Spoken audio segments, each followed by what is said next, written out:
Zone Tapale or Zone the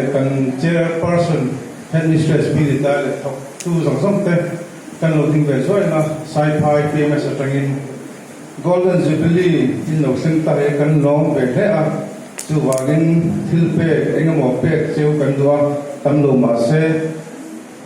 administrative military can know not success.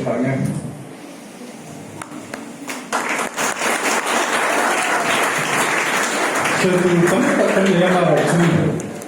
can say Loma, come the Cadlet can link to a John. When Golden Jubilee, long now here, can SDO Poron Calvia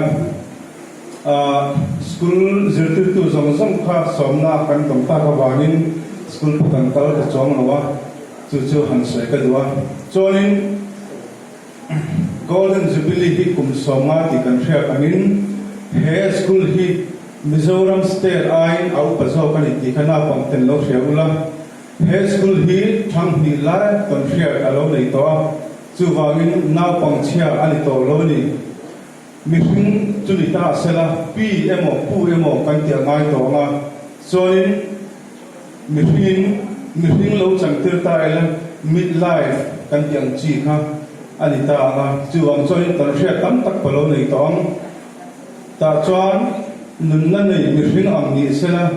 na pang rol thar kan ti te putar hunte alo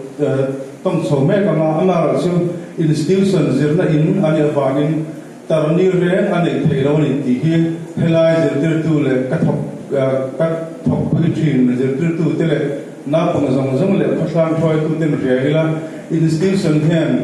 tarni ani lo ni joini anei ngai lawa ni tin hian khovela thilthar invention emo this or invention hi ni tin mai hian sangkhat zali chuang thilthar ni ten mifingten an huchok ani ti reila chuang join zirla ma point huchok tur method che sam apply to ri ong vezel wangin tarni emo joini nei lo sela Here, government middle school Saiphai full process to sakna kan nirose kalome.